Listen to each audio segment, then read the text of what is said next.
Digestion and respiration. Session 11. Transport of oxygen, oxygen dissociation curve and Bohr's effect. Here the students learn the transport of oxygen, and they learn oxygen dissociation curve, and also they learn the Bohr's effect. Let us come to the definition of transport of gases. The transport of oxygen from the lungs to the cell and the transport of carbon dioxide from the cell to the lungs is called transport of gases, or it is also called as respiration. When you come to the oxygen transport, it is nothing but the transport of oxygen from the lungs to the cell is called oxygen transport. When you come to the more important property of the hemoglobin is it combines with oxygen to form oxyhemoglobin. So here what you have to understand is when the partial pressure of oxygen is high, then the hemoglobin combines with oxygen to form oxyhemoglobin. So in the lungs, the partial pressure of oxygen is more. So you can see there is a oxygenation occur, that is the combination, the combined oxygen with hemoglobin to form oxyhemoglobin. Whereas when the partial pressure of oxygen is less, you can see the dissociation occur, that is in the tissue where the oxyhemoglobin splits to form hemoglobin and oxygen. So why it is so means the hemoglobin combines with oxygen to form oxyhemoglobin, and each hemoglobin molecules combine with 4 molecules of the oxygen.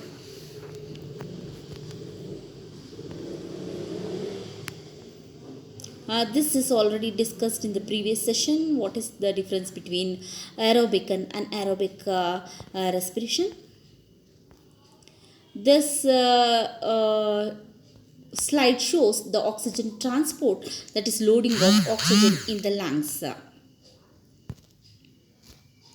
Here you can see in the alveoli of the lungs the pressure is more, so it combines with oxygen to form oxyhemoglobin.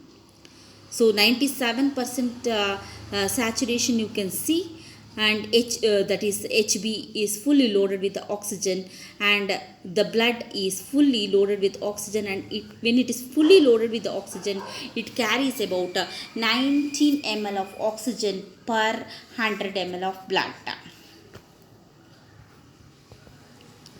So in the next slide you can see unloading of oxygen to the tissue where the partial pressure of oxygen is less.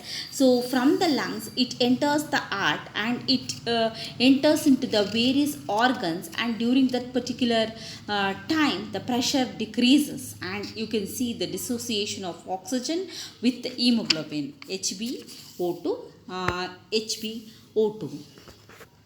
So the oxygen carrying capacity of hemoglobin, it is 1.34 mg per grams. So the oxygen carrying capacity of the blood refers to the amount of oxygen transported by the blood, that is 19 ml per 100 ml of blood. Normal hemoglobin content of the blood is 15 g per 100 ml.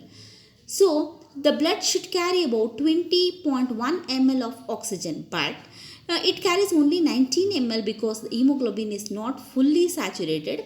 So oxygen saturation occurs only at 95%. So from the lungs, the oxygen rich blood enters the heart and then it is pumped to the various organs. And the cell present in the tissue of various organs consumes oxygen, and hence the oxygen pressure in the lungs and the organs will be lesser. So when the oxygen rich blood passes through the tissue, hemoglobin dissociates from the oxygen and oxygen diffuses from the blood through the capillary wall and enters the tissues. So when the hemoglobin returns to the venous blood, it contains about 15 ml of oxygen per 100 ml of the blood. So this is what is known as loading and unloading. Next, coming to the oxygen dissociation curve. So oxygen dissociation curve, it is a graph showing the proportion of oxyhemoglobin and oxygen pressure. So as I told you, the hemoglobin combines with oxygen to form oxyhemoglobin, and when the oxygen pressure is low, the percentage of oxyhemoglobin formed is also lesser. That is, at lower oxygen pressure, the hemoglobin for oxygen will be lesser, and when the oxygen pressure is high, the percentage of oxyhemoglobin formed will be higher. So it shows a S-shaped curve. So the dissociation curve of human blood and pure hemoglobin are given in the figure. So you can see the curve which shows S-shaped curve. S-shaped curve. So the curve from the blood clearly shows that at 0 mmHg of oxygen pressure, the percentage of oxyhemoglobin formed is also 0. But as the oxygen tension increases, at 30 mmHg of oxygen pressure, the percentage of oxyhemoglobin formed is about 55%. When it is increased to 70 mmHg, the percentage of oxyhemoglobin formed will be of 90%. And at 90 mmHg, the percentage of oxyhemoglobin formed is 98%.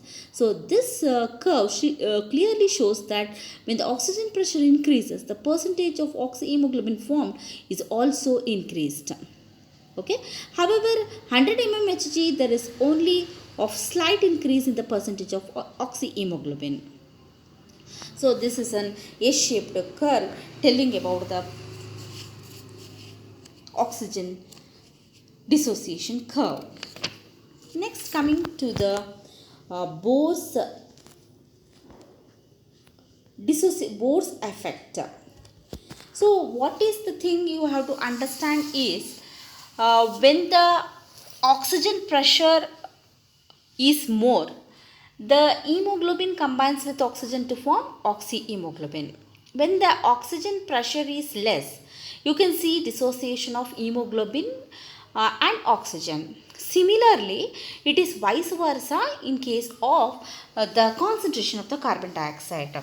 So, when the high concentration of carbon dioxide in the tissue decreases, the affinity of the hemoglobin for oxygen, and it upload the oxygen from oxyhemoglobin, and this is called as Bohr's effect, that is discovered by Bohr in the year 1904. And this Bohr's effect also refers to the shift in the oxygen dissociation curve, which is caused by changes in the carbon concentration of the carbon dioxide or changes in the pH of the environment.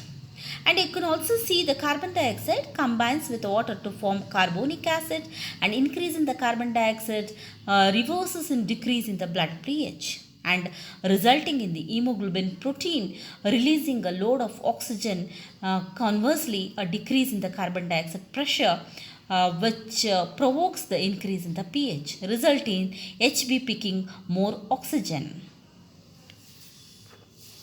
And also you can see the influence of different carbon dioxide pressure in the dissociation of oxyhemoglobin of human blood. If curve 0 is followed from right to left, and when there is no carbon dioxide, the blood is fully saturated with oxygen at 100 mm oxygen pressure. But at 40 mm oxygen pressure, it is about 96% saturation. And at 20 mm, it is 83% saturation. And at 0 mm, it does not contain any oxygen. And this shows that when partial pressure of oxygen increases, the above reactions proceeds to the right, and the oxyhemoglobin is formed in greater amount, as in the lungs. When the partial pressure decreases, as in the tissue, the reaction proceeds towards the left and more oxygen is liberated. So, as the carbon dioxide partial pressure increases, the dissociation curves are shifted to the right. And this states if more carbon dioxide is present, the hemoglobin can hold less oxygen, and phenomenon is known as Bohr effect. So the decrease in the oxygen saturations with an increase in carbon dioxide partial pressure may be due to some changes in the conformations of alpha and beta chain of globulin motility of hemoglobin by addition of hydrogen ion concentration associated with increase in carbon dioxide partial pressure. So this curve shows the dissociation curve and also the Bose effect. And so comparing the curve with no carbon dioxide and at 40 mm carbon dioxide, we can see that at 100 mm oxygen pressure both are practically completely saturated with oxygen, and that is hemoglobin is almost all present at oxyhemoglobin. At 90 mm oxygen pressure, which is present in the arteries, they are still nearly the same curve, 0 being about 99% and the curve at 40 about 95% saturated. At 40 mm oxygen pressure, which is the pressure of the veins, and 0 curve still shows that 95% saturation, where curve 40 is drawn at 75 to saturation. That is, the presence of 40 mm carbon dioxide has caused the oxyhemoglobin to dissociate 23% of its oxygen, and this shows the effect of carbon dioxide is just opposite to the oxygen pressure, and both are desirable physiological effect. So that is, in the tissue with low oxygen and high carbon dioxide partial pressure, oxygen hemoglobin dissociate more readily and oxygen becomes available for the tissue needs. So in the lungs, the partial pressure is high and the oxyhemoglobin is formed readily despite the high carbon dioxide pressure.